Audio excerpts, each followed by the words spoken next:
அது எந்த எந்த வழியிலையும் நம்ம ஏற்க முடியாது. அது ஒரு தவறான கட்டமைப்பு. அது மிக மோசமான பின்விளைவை கொண்டு தரும்.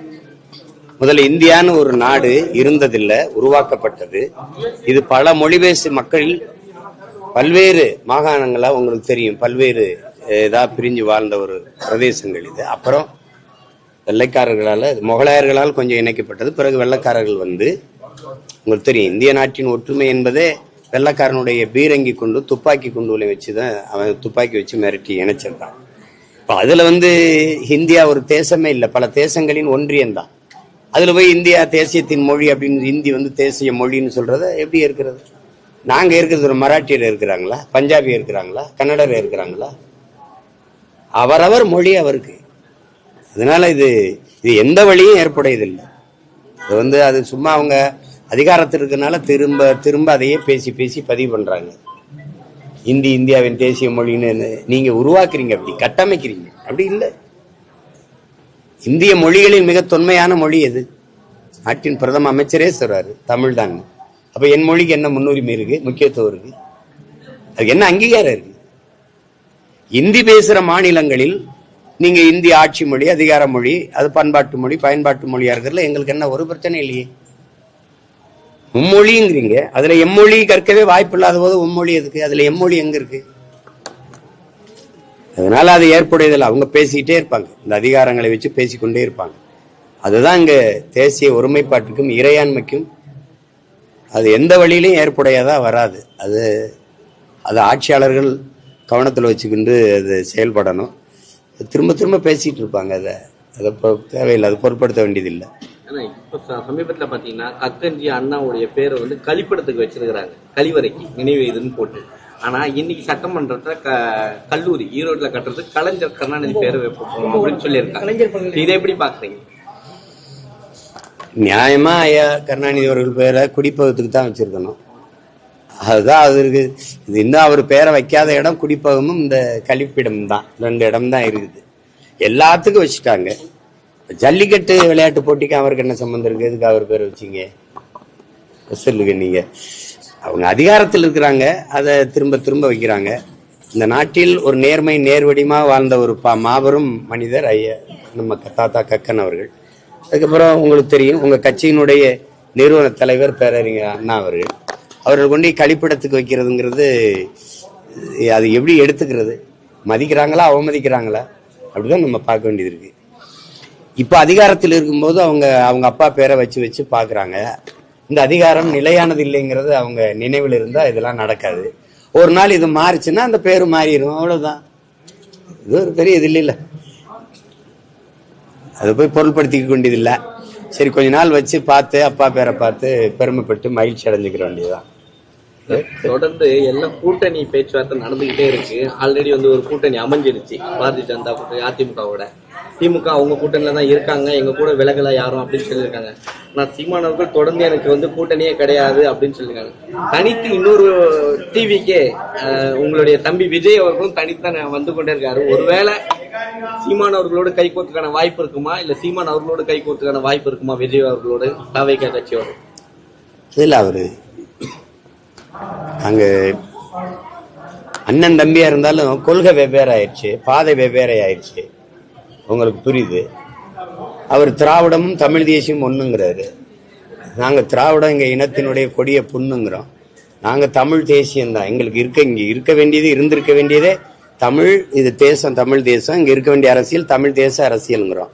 அவர் அங்க மாறிட்டாரு. நாங்க பெரியாரது தமிழ் பேரினத்தினுடைய வரலாற்று பகைவனா பாக்குறோம். அவரு கொள்கை வழிகாட்டியா பாக்குறாரு. அது ரெண்டும் எதிர துருவமாயிடுச்சு. அண்ணன் தம்பின்னு உறவு தான் இருக்கு, கொள்கை உறவு ஒண்ணும் இல்ல. புரியுது உங்களுக்கு? அதனால அதை பேசி பயன் இல்லை. என்ன சொல்றாங்க? அமைச்சர் பதவி வேணுமா இல்ல ஜாமீன் வேணுமான்னு கேட்டிருக்காங்க. அது ஒரு நீதிமன்றத்தின் வேலை இல்லையே, தீர்ப்பை தான் சொல்லணும். உங்களுக்கு ஏலம் போடுற மாதிரி அது வேணுமா இது வேணுமான்னு என்ன வியாபாரமா? அது நீதிமன்றம் தன்னுடைய தீர்ப்பை, தன் முடிவை தான் சொல்லணும். அங்க போய் உனக்கு அது வேணுமா இது வேணுமான்னா என்ன ஒரு சாய்ஸ், வாய்ப்புக்கு கொடுக்குற மாதிரி அது நல்லா இல்லையே. அது நீதிமன்றத்தின் வேலை இல்லை, அப்படிதான் நான் பாக்குறேன். இந்த வீடு வந்து தொடர்ந்து டாஸ்மாக் வழக்கு விசாரிக்கலாம்னு சொல்லிட்டு இந்த தடையும் இல்லை வழக்கு ரத்து பண்ணியிருக்காங்க. தொடர்ந்து டாஸ்மாக் அதாம்மா இங்க உயர்நீதிமன்றம் கொடுத்துச்சு தடை, உச்சநீதிமன்றம் தடை நீக்கும்னு நமக்கு தெரியும். அது அவங்க வந்து இப்ப நம்ம என்ன இப்ப அமலாக்கத்துறை வந்து யோசிச்சு வந்து விசாரிச்சுச்சுல்ல, அது என்ன ஆச்சு அதையே வெளியில சொல்லவே இல்லை.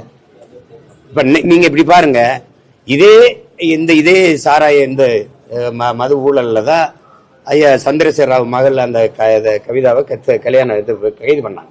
அதே மாதிரி ஜார்க்கண்ட் முக்தி மோர்ச்சா முதல்வரை குற்றச்சாட்டு பண்ணி பண்ணாங்க. ஐயா அரவிந்த் கெஜ்ரிவாலை கைது பண்ணாங்க. ஆனா இங்கேயே இந்த நடவடிக்கை இல்லை. இப்ப அவுட் ஆஃப் கண்ட்ரோல்ல யார் இருந்தது, அண்டர் கண்ட்ரோல்ல யார் இருக்குதான்னு உங்களுக்கு தெரியும். இப்ப ஏன் இவங்க மேல எந்த நடவடிக்கையும் இல்லை? அப்ப அது காரணம் என்ன? அமலாக்கத்துறை வந்துச்சு, வந்தது தெரியும், சோதிச்ச தெரியும், என்ன நடந்தது நமக்கு வெளியில சொல்லவே இல்லையே. இவங்க போய் உயர்நீதிமன்றத்துல ஒரு தடையை வாங்கிட்டு வராங்க, திருப்பி அது உச்ச நீதிமன்றம் போய் தடை விளக்கப்படுது. ஒரே வழக்கு 2 தீர்ப்பு வருது. நீதி மேலதான் நமக்கு என்ன நம்பிக்கை வரும்? என்ன ஒரு இடத்துல இது செய்யுங்குது, ஒரு இடத்துல அது செய்யாதங்குது, எப்படி எடுத்துக்கிறது? சிரிச்சுட்டு போயிட்டு இருக்க வேண்டியதுதான். பாமகவுடைய விழாவுக்கு நீங்க சொன்னீங்க அழைப்புதல் வந்தா நான் கண்டிப்பா போய் மேடையில் ஏறுவேன், அங்கிருந்துதான் தாய் வீட்டுல இருந்தா வெளில வந்தாங்க. இப்போ அழைப்புதல் வந்திருக்கா? ஒருவேளை கூட்டணி அழைப்பு ஏதாவது வருமா? அதுல அழைப்புதல் கொடுத்துருக்காங்க.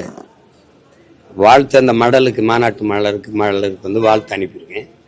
மறுபடியும் மாநாட்டு அன்னைக்கு ஒரு வாழ்த்து போடுவேன். வாழ்ந்து சொன்னா போவேன், எங்க ஐயா கூப்பிட்டா போவேன். அதுல என்ன இருக்கு?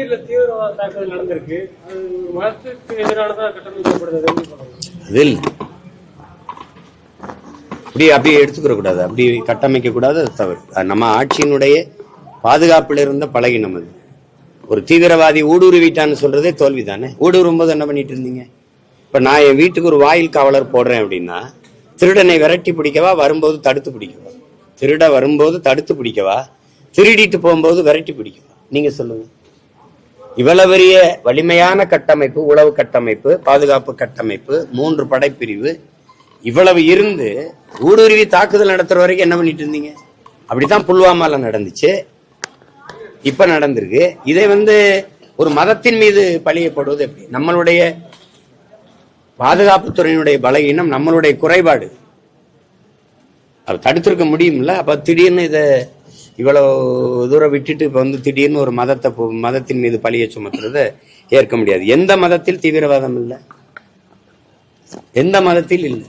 எங்களை கொண்டு குவிச்சது பௌத்த தீவிரவாதம், ஈராக் மேல போர் தொடு தெளிச்சது கிறிஸ்துவ தீவிரவாதம். ஒன்னொன்னே பாருங்களேன், எந்த இடத்துல குஜராத்தில் நடந்த கலவரம் என்ன தீவிரவாதம்? திடீர்னு ஒரு வன்முறை தாக்குதல் வந்தா ஒரு மதத்தை பழிய போட்டு அப்படி தப்பிச்சு போறத அது ஏற்க முடியாது. அது சரியானது இல்லை. இந்தியா பாகிஸ்தான் வந்து ஒரு போர் சூழல் சூழல் இருக்கு. எப்படி இந்தியா போர் மூலமாக தீர்ப்பானும் நினைக்கிறீங்களா? சீனாவோட தான் நம்மளை அச்சுறுத்துது. அருணாச்சல பிரதேசம் என்னதுங்குது போர் தொடுப்பில்ல? ஏன்னா அவன் பெரிய நாடு, ராணுவத்துல வலிமையா இருக்கான்.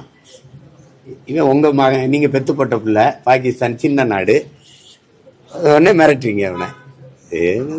ஆதாரம் இல்லாமல் மற்ற நாடுகள் முன்னாடி இந்தியா எங்க மேல குற்றம் சுமத்துறாங்க அப்படின்னு பாகிஸ்தான் தரப்புல சொல்லியிருக்காங்க. இதுக்கு பதில் என்னவாக இருக்கு? அது தெரியல. ஒரு நாடு தன்னை தற்காத்துக் கொள்ள அது சொல்லும், எங்களுக்கு அதுக்கு சம்பந்தம் இல்லைன்னு சொல்லும். நம்ம நாடு நமக்கு தெரியுது, வேற எங்கிருந்து வந்தான்னா இனிமேதான் நம்ம விசாரிச்சு அதை கண்டு உணரணும். அதை அவங்கள விசாரிச்சாதான் தெரியும், அது என்னன்னு பார்த்தா தான் தெரியும்.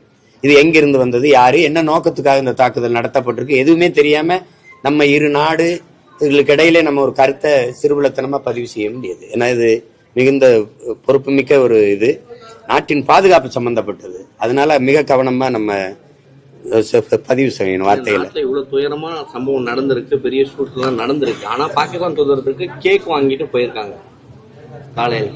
யாரு? அவங்க அந்த தூதரத்துக்குள்ள வேலை செய்யக்கூடிய ஊழியர்கள் இந்த கேக்கை எடுத்துட்டு போயிருக்காங்க. அதெல்லாம் வந்து பாதிக்கப்பட்ட மக்களை கொண்டிருக்கிற ஒரு நாட்டின் மக்களுக்கு வந்து அதெல்லாம் எரிச்சல் ஊட்டுகிற, கோபம் ஊட்டுகிற ஒரு செயல். அந்த மாதிரி இதெல்லாம் தவிர்க்கணும். இதெல்லாம் வந்து இப்படி செய்யும் போது என்னன்னா, இப்ப பங்களாதேஷ்ல இருக்கிற நம்ம மக்களை தாக்குற அந்த காட்சியெல்லாம் வரும்போது நமக்கு கடுமையான கோபம் வருது. இது நல்ல போக்கு இல்லை, இந்த மாதிரி போக்கு இல்லை. எல்லாருமே அதை கவனத்தில் எடுத்துக்கிட்டு அதை கலைய முயற்சிக்கணுமே ஒழி. பங்களாதேஷ்ல இருக்கிற நம்ம மக்களை தாக்குற அந்த காட்சியெல்லாம் வரும்போது நமக்கு கடுமையான கோபம் வருது.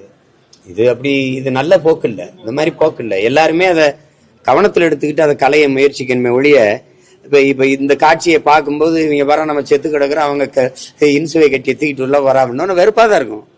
அதெல்லாம் தவிர்க்கணும். இரு நாட்டின் நட்புறவை பேண நினைக்கிற தலைவர்கள் அதை தவிர்க்கணும். இது